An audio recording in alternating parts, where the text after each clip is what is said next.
শিৱসাগৰত জাতিৰ মহানায়ক জুবিন গাৰ্গৰ বিদেশী আত্মাৰ সৎগতি বিচাৰি সৰ্বধৰ্মীয় প্ৰাৰ্থনা সভাৰ আয়োজন। শিৱসাগৰ ৰাইজৰ উদ্যোগত এই অনুষ্ঠানৰ আয়োজন। হিন্দু, মুছলিম, খ্ৰীষ্টিয়ান, বৌদ্ধ তথা জৈন ধৰ্মৰ পুৰোহিতসকলে শিল্পীজনৰ প্ৰতিচ্ছবিৰ সন্মুখত বন্তি প্ৰজ্বলন কৰি শ্ৰদ্ধা নিবেদন। হিন্দু, মুছলিম, খ্ৰীষ্টান, শিখ, বৌদ্ধ তথা জৈন ধৰ্মীয় পুৰোহিতসকলে ধৰ্মীয় প্ৰাৰ্থনাত হিয়াৰ আমঠু শিল্পীগৰাকীৰ আত্মাৰ সৎগতি বিচাৰি পৰমেশ্বৰৰ আগত প্ৰাৰ্থনা কামনা কৰে।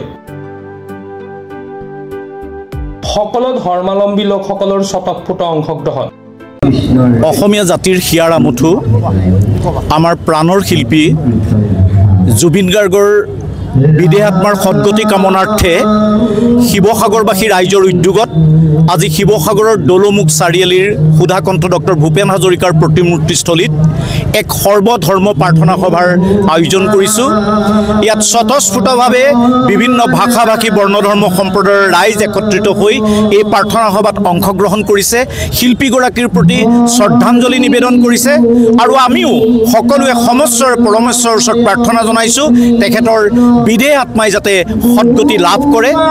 আৰু এই ক্ষণত আমাৰ প্ৰাণৰ শিল্পীগৰাকীৰ মৃত্যুৰ যি ঘটনা, এই ঘটনা যথেষ্ট ৰহস্যঘন হৈ পৰিছে।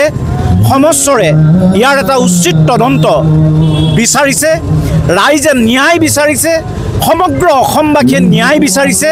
আৰু আমিও এই প্ৰাৰ্থনা সভাৰ পৰাই আমি চৰকাৰক দাবী উত্থাপন কৰিছোঁ যাতে শিল্পীগৰাকীয়ে যাতে ন্যায় পায়, জাতিটোৱে যাতে ন্যায় পায়, তাৰ কাৰণে চৰকাৰে অত্যন্ত তৎপৰতাৰে যাতে বিচাৰ ব্যৱস্থা হাতত লয় আৰু দোষীক যাতে দৃষ্টান্তমূলক কঠোৰ শাস্তি প্ৰদান কৰে, এই আহ্বান আজিৰ এই পবিত্ৰ ক্ষণত ৰাখিছোঁ। শিৱসাগৰৰ পৰা মুছাবিল আলী ৰিপৰ্ট, প্ৰাতঃ টাইম ডিজিটেল।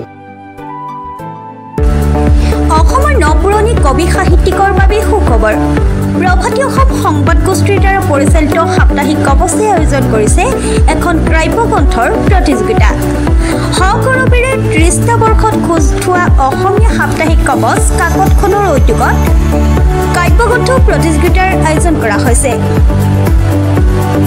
২০২২ চনৰ পৰা বৰ্তমানলৈ প্ৰকাশিত অসমীয়া কাব্যগ্ৰন্থ দুকপিৰ লগতে লেখকৰ সম্পূৰ্ণ নাম ঠিকনা সখীয়াকৈ লিখি অহা ৩০ নৱেম্বৰৰ ভিতৰত তলত দিয়া ঠিকনাত ডাকযোগে পঠাব পাৰিব। আমাৰ ঠিকনা সাপ্তাহিক কবচ, প্ৰভাতী অসম সংবাদ গোষ্ঠী, বিজয়নগৰ ডাকঘৰৰ সমীপত, কলিতা মাৰ্কেট, ৩য় মহলা, জিলা কামৰূপ অসম ৭৮১১২২। মোবাইল নম্বৰ হৈছে ৯৪৩৫১১৪৬৬৬ অথবা ৬০৩৯৭1898 অথবা ৯৮৬৪০৮৪৬০০ অথবা কাৰ্যালয়ত হাতে হাতে জমা দিব পাৰিব।